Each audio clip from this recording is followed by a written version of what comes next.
ने निकला था और नगर में घूमते घूमते देखा लास्ट जो है छोर पर तो क्या देखा। महाराज परीक्षित देख रहा है एक काला कलूठा पुरुष हाथ में गदा मुदगर लेकर अरे धर्म रूपी बैल के ऊपर प्रहार कर रहा है और प्रहार करते करते धर्म रूपी बैल के जो है 3 पैर को तोड़ दिया। पृथ्वी रूपी गौ माता करुण क्रंदन कर रही है, हाय हाय करती हुई रोती हुई माता पृथ्वी अश्रुपात कर रही है। महाराज परीक्षित इस प्रकार दृश्य देखा तो महाराज परीक्षित से रहा नहीं गया। महाराज परीक्षित दूर से आवाज लगाया, कहने लगा अरे कौन है जो मेरे राज्य में आकर अपना हुक्म चला रहा है और मेरे प्रजाओं का अनहित कर रहा है। महाराज परीक्षित कहे जे अपराध भगत के करी है राम रोष पावक समझ, अर्थात जो मेरे भक्त का अनिष्ट करेगा ओ राम रूपी कोप रूपी पावक, अर्थात जिस समय भगवान राम यदि कोप कर दे तो भगवान की कोप कैसा होता है, राम रोष पावक समझ। मेरी भाई बहन भगवान के कोप करने से आग जो उत्पन्न होता है पावक लिखा है। क्रोधाग्नि भगवान की क्रोधाग्नि रूपी दंड का भागी होगा वह पुरुष है। और महाराज परीक्षित धनुष में बाण चढ़ा करके कहने लगा अरे तू कौन है मेरे राज्य में आकर अपना हुक्म चला रहा है। वह काला कलूठा पुरुष डरकर गौ माता के पृष्ठभाग में छिप गया। महाराज परीक्षित जब पास में गए तो धर्म रूपी बैल का 3 पैर टूट चुका था मेरे भाई और करुण क्रंदन कर रहा है। धर्म रूपी बैल के जो माता पृथ्वी गौ रूप में आकर के करुण क्रंदन कर रही है। देखिए धर्म रूपी बैल के 4 पैर कहा गया है मेरी भाई। धर्म रूपी बैल के 4 पैर दया, पवित्रता, सत्य और तप। देखो यह काला कलूठा पुरुष कोई और नहीं, कौन है जानते हो? कलयुग है मेरी भाई। कलयुग जैसे ही आया आते ही सबसे पहले इसने क्या किया कि धर्म रूपी बैल के 3 पैर को तोड़ दिया। 3 पैर तोड़ दिया आते ही जैसे इसका जन्म हुआ और जन्म लेते ही धर्म रूपी बैल के 3 पैर तोड़ दिया। कौन कौन से पैर तोड़े तो सत्य। मनुष्यों के जीवन से सत्यता सत्य चली गई है। जो धर्मशास्त्र भागवत पुराण सदग्रंथों के सन्निकट है मेरी भाई बहन, शायद वही मनुष्य जो है सदगामी है, सत्य प्रति है, सत्य के राह पर चल रहे हैं। दूसरा दया, देखने पर लगता है अरे लोग अपने आप से दया नहीं करेंगे, कर रहे हैं तो दूसरे से क्या दया करेंगे। आज देखता हूं ना दुनिया लग बड़ा विचित्र लगता है। दुनिया खाल न देखो जिन दाई है जन्म दे है ओ दाई है से हाथ में कुछ पकड़ ली ना और बेटा कहिए खा ले बेटा के बेटा नहीं खाकर तैयार हुआ है।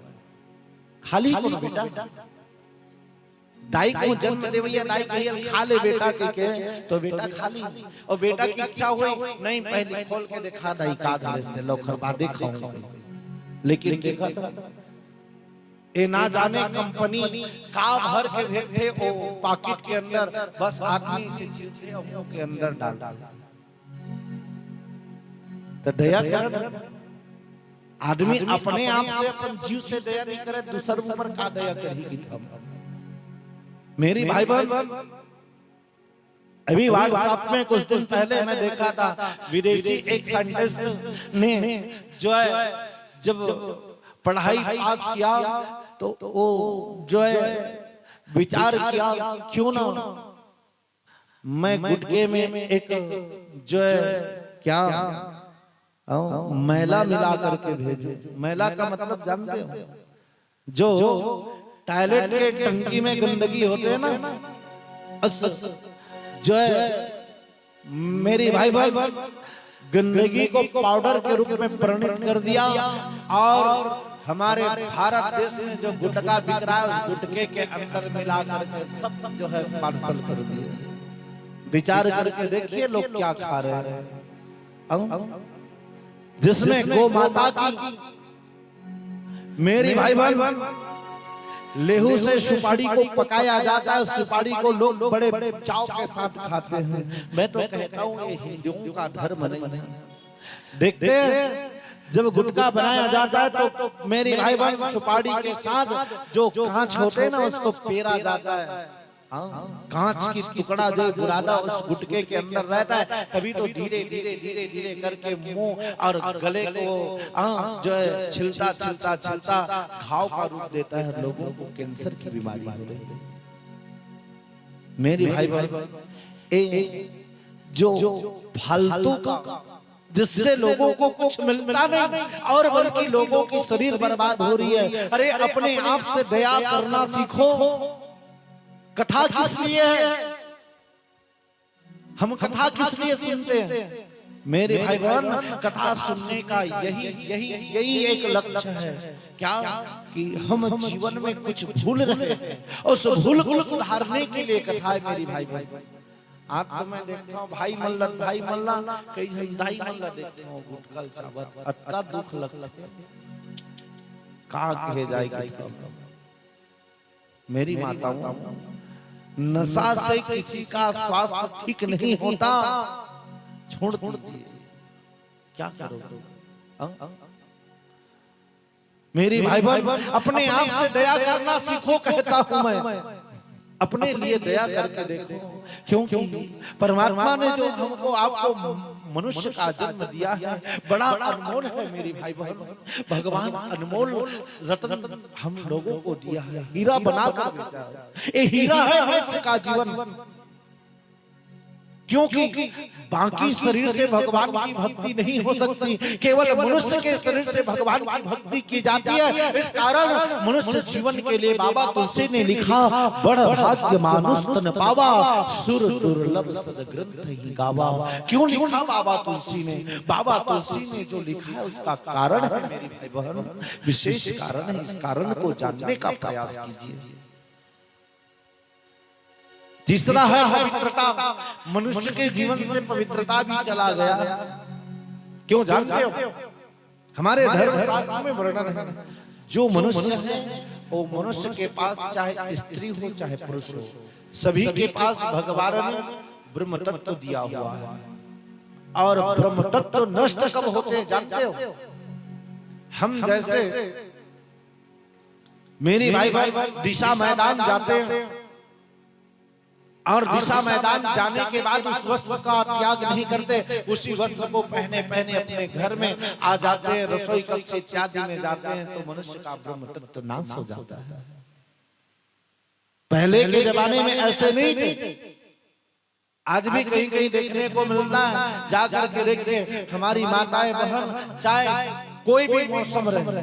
मैं देखा कथा में गया था तो यहाँ हमारे देवरबीजा के पास कंदई नाम का गांव है, वहां मैं देखा आप ही लोगों के जो है मेरी भाई बहन वर्ण के जाति के वर्मा परिवार के बहुत सी महिलाओं को देखा, पानी बरसात के दिन में भी वो यदि दिशा मैदान जाएंगे, टॉयलेट जाएंगे तो वस्त्र का त्याग करेंगे।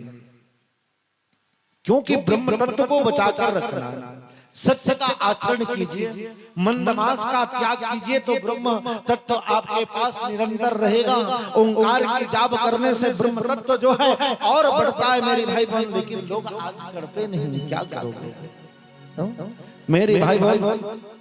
कलयुग के लिए लिखा कि धर्म का 3 पैर टूट चुका है, एक तप खड़ा है और तप का अर्थ कहा गया है दान। कलयुग में मनुष्य का कल्याण दान करने से होगा, अन्यथा नहीं हो सकती मेरी भाई बहन।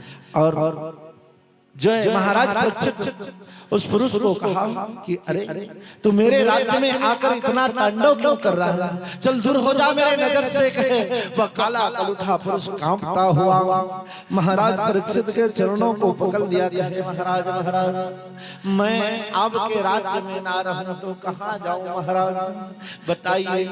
क्योंकि पूरे पृथ्वी पर महाराज परीक्षित का राज्य चलता था। तो महाराज परीक्षित कहे देख मेरे राज्य में तू रहेगा ना, क्योंकि मुझे पता है ब्रह्मा जी ने जिस प्रकार सतयुग का निर्माण किया, त्रेता और द्वापर का निर्माण किया, कलयुग तेरा भी निर्माण किया, तो पृथ्वी पर रहेगा। लेकिन मैं जिस स्थान में कहूंगा, क्योंकि वर्तमान में मैं राजा हूं और तुम आए हो मेरे राज्य में, तो मेरे हिसाब से चलना पड़ेगा, हर जगह पर नहीं रह सकते। कलयुग कहे ठीक है महाराज, मुझे स्थान बता दीजिए, मैं वहीं पर रहूंगा महाराज कहे। तो महाराज परीक्षित ने 4 स्थान बताया। सबसे पहले स्थान कहा जहां पर मंदिरालय हो, शराब पिया जाता हो। देखिए कोई व्यक्ति यदि मंदिरालय में हो और शराब ग्रहण कर लिया तो सबसे पहले उसके जीवन में क्या बढ़ते हैं, कलयुग आकर बैठ जाता है। शराब पिए तो मन बुद्धि बिगाड़ देता है कलयुग। मेरी भाई जहां तक हो सके तो मैं तो कहता हूं शराब से बचिए। और ये शराब जो हमारे छत्तीसगढ़ में भारत देश में लाने वाला कौन है, ये विदेशी लोगों का हाथ है मेरी भाई बहन। विदेशी लोग हमारे छत्तीसगढ़ के निवासियों को कमजोर बनाने के लिए शराब रूपी क्या जो है नशे को ला करके छोड़ दिया है। पहले का आदमी मन अते कमजोर नहीं हुआ, काबर पहले के आदमी मन घी और दूध इस गाय के, आज गौ माता का तिरस्कार कर रहे हैं लोग, शराब पान कर रहे हैं। शराब पीने से लोगों की बुद्धि नहीं मेरी भाई बहन, लोगों की शक्ति नहीं, क्या अरे लोगों के अंदर बीमारी पड़ रही है। मैं तो कहता हूं परम पूज्य गुरु जी भगवान का एक संदेश जो हम लोगों को दे करके गया है, जगत गुरु जिनको कहते थे मेरी भाई बहन, उनकी वाणी को अमल कर लिया जाए। उनकी वाणी को हम हिंदू यदि मान लेते हैं तो प्रत्येक हिंदू के जीवन में बदलाव आ सकता है।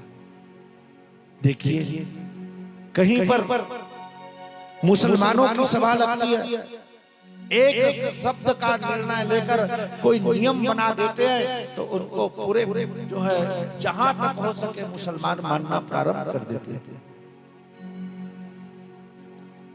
हम हिंदू के गुरु जिनको जगत गुरु कहते हैं भगवान स्वरूपानंद सरस्वती जी महाराज एक कह कर गया है, क्या ए हिंदू राष्ट्र था, हिंदू राष्ट्र है और हिंदू राष्ट्र रहेगा, तो इसको अमल करने की जरूरत है। हम भारतवासी अमल करेंगे तभी तो हिंदू राष्ट्र रह सकता है, और हम उस राह पर नहीं चलेंगे तो कहां से हिंदू राष्ट्र रहेगा मेरी भाई बहन। महाराज परीक्षित दूसरा स्थान दिया कहे कि जहां पर जीव हिंसा होता हो वहां पर रहना। तीसरा स्थान कहे जहां पर दूध कीड़ा किया जाता हो अर्थात जुआ खेला जाता हो वहां पर रहना। चौथा स्थान कहे जहां पर वैश्या निवास करती है, वैश्यालय हो वहां पर रहना। 4 स्थान सुनिस ना तो कलयुग भला कहे लगे छी कटका गंदा स्थान देश महाराज। जी हाँ, कोई जाना पसंद नहीं करे कहे कलयुग, तो कलयुग के ऊपर महाराज परीक्षित को दया आ गई। महाराज परीक्षित कहने लगा कलयुग तो जाओ मैं तुमको एक धातुओं में उत्तम स्थान प्रदान करता हूं। आज के बाद तुम्हारा निवास सोने पर रहेगा। लेकिन महाराज परीक्षित कहे सभी सोने पर भी नहीं रह सकता तू। कौन से सोने पर? जो स्वर्ण पाप अधर्म जी हिंसा करके कमाया गया सोना हो उस सोने पर निवास करना है। देखिए मेरी भाई बहन, सोना तो सभी लोग चाहते हैं, सोना किसको प्रिय नहीं? सभी लोग चाहते हैं ना, उदाई मल्ला ज्यादा पसंद नहीं की सोना। स्वर्ण ज्यादा पसंद है। वैसे माताओं के लिए तो लिख दिया माताओं को ज्यादा पसंद, लेकिन संसार में हर व्यक्ति को सोना बहुत पसंद है। लेकिन धर्मशास्त्र में बात आया मेरी भाई बहन, सोने सोने में फर्क है। सोने सोने में फर्क कैसा है जानते हो? रामचरितमानस में वर्णन आया है, 3 भाई हुए,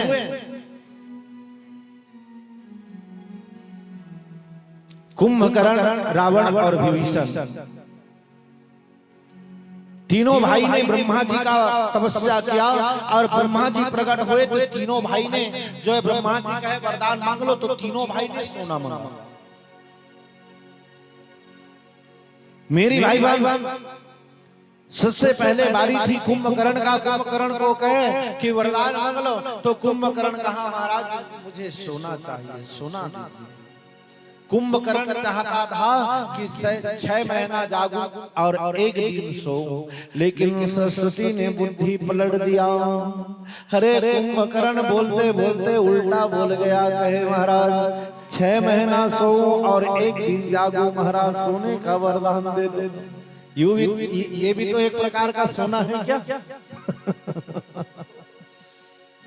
रावण की बारी आई, रावण को कहे, रावण तो मंगले बेटा। रावण कहे महाराज मुझे भी सोना चाहिए। कौन सा सोना रे? मैं स्वर्ण की लंका चाहता हूं महाराज। तथास्तु जाओ, समय आने पर मिल जाएगा। ब्रह्मा जी वरदान दे दिया। तीसरे नंबर में विभीषण की बारी आई। विभीषण को कहा बेटा वरदान मांग ले। विभीषण कहे महाराज मुझे भी सोना दीजिए, मैं भी सोना चाहता हूं। ब्रह्मा जी पूछे बेटा विभीषण कौन सा सोना चाहिए तुझे? तो विभीषण कहने लगा महाराज मैं सदा सदा के लिए उस रघुवर के चरणारविंद में सोना चाहता हूँ महाराज। मैं रघुवर के चरणारविंद में सोने का मुझे वरदान दीजिए। अरे मांगो तो सोने की कामना करो, लेकिन विभीषण के जैसे सोने की कामना